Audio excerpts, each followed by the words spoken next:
maanta madashan oo runtii madal nabadeed oo ku faraxsanahay ka soo qaybgalkeeda waa maalin weyn oo runtii dhibaatadii ka dhacday deegaanada ku dhow hal meeshan aynu joogno lagu soo afmeerayo waxaan aad ugu hambaliyeynayaa odayaashii halka ka hadlay labada reer ee dhibaatadu kala gaadhay ahaa ee aqbalay go'aamadii loo soo jeediyay runtii waxay ahayd go'aan geesinimo leh waxaan kala oo iyadana bogaadinayaa dadaalada maamulka Puntland uu sameeyay maalmihii u dambeysay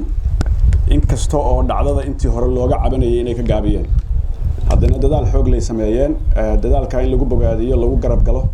lagu la shaqeeyo waa mudan yihiin intaana inay uga sii gudbaan inay go'aano kuwa ka sii adag oo nabadda lagu adkeynayo ay reeraha shaqaaqada ku dhex martay oo deegaanka wada dega hal arrin baan oranayaa waa ognahay waxa idinka dhaxeeya iyo walaaltinimada iyo isdalka iyo xididnimada dadkii meesha ku dhintayna siday ahaayeen waa ka warhaynaa ciidana isuma kiindhaanto dadkan hadda meesha yimi maanta madasha iyo dhigigii dhacay bay u yimaadeen dadka markasta wada joogaya waa idinka maadaama markasta aad wada joogaysaan cid meel kale idinka timaada ama ha dhawaato ama ha fogaatee idin anfici maysa idinku heshiiya wixii dhacay waa dhaceen wax kale inaanay dhicin walaaltinimadiinii aan ahayn runtii buulal meel laga dhisay intaasoo qof ku dhimato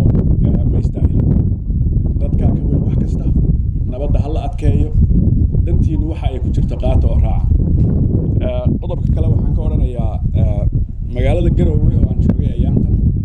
oo buuq iyo markii wax dhaceen laga sameeyay waa jireen dad yar oo maatay isaga badan oo meelo marmaray laakiin inta badan waxa Garowe laga sheegay dacaayad oo badnaayeen marka in magaalada iyada lafteeda dacaayad laga joojiyo oo magaaladu waa magaalo madax oo lama kala laha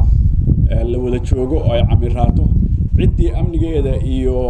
waxyaabahaas qashqashaad gelinaysana maamulka degmada iyo gobolku ay si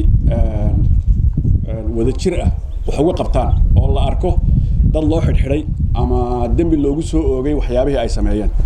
waxaan ognahay meelo badan iyo ganacsiyo badan inay xidhxidhan yihiin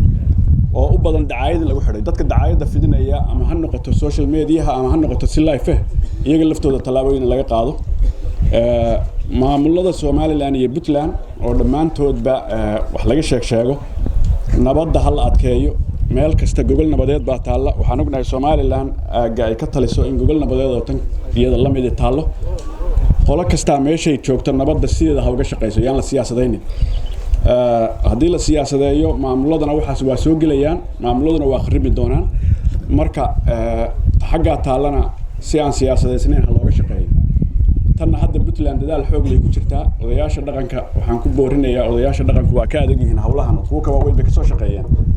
in go'aamada dawladdu qaadatay iyo go'aamo kale intaba la ayido hawshana sidaa lagu soo dhameeyo